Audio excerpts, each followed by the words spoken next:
we have a question here. So looks like we are closing, and I think we have few more minutes. So can we cover a risk management in any project and how to mitigate them with few examples? Yeah. So it's like, yeah, anything you can pick up is about risk. See, sometimes you design your process in such a way so that many of the risks get mitigated. So let me take an example and a process to start with.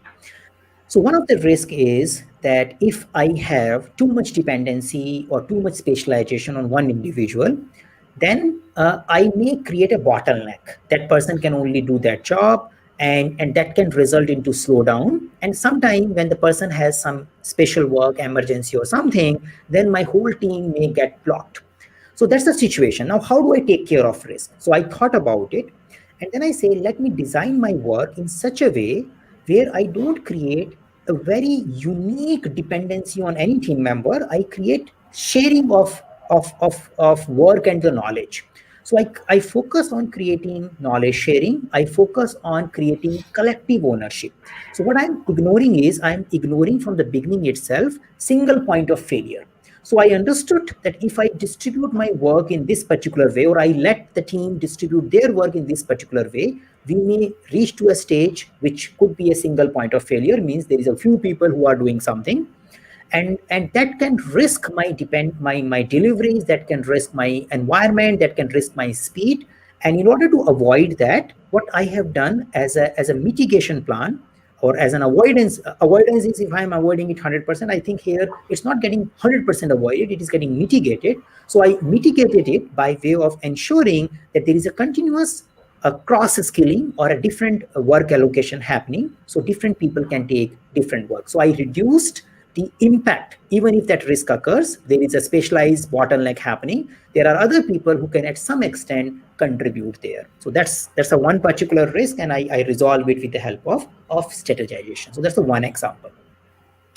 The another example could be, say you are working on a particular work, and you realize that this area of the work, say customer behavior or a technology, may not work as expected, and may create a rework for you, and you may need to go through multiple iterations in order to do that. So you understood that. Now, what you did as a mitigation strategy, that okay, how do we ensure that these kind of things will not delay our project, and we have some options in hand. You do that work in advance. So you preponed it by prioritizing it in advance. So what mitigation you applied, that this particular component or a work may expand beyond our estimation because we have less knowledge about it. Let's schedule it early, so that if we start extending or expanding beyond our capacity or beyond our estimation, we have a multiple options in hand.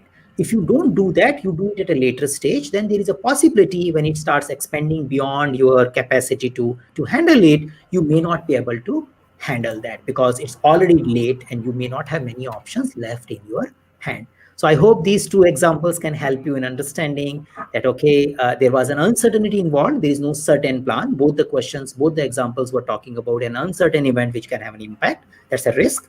And then we spoke about how our strategy or our way of approaching is reducing the probability and impact of those particular events by doing it. In second case, it was primarily reducing the impact. In the first case, it is also in reducing the probability because we have a multiple people and we are not making a single point of failure. So hopefully these two things can help you in understanding what is risk.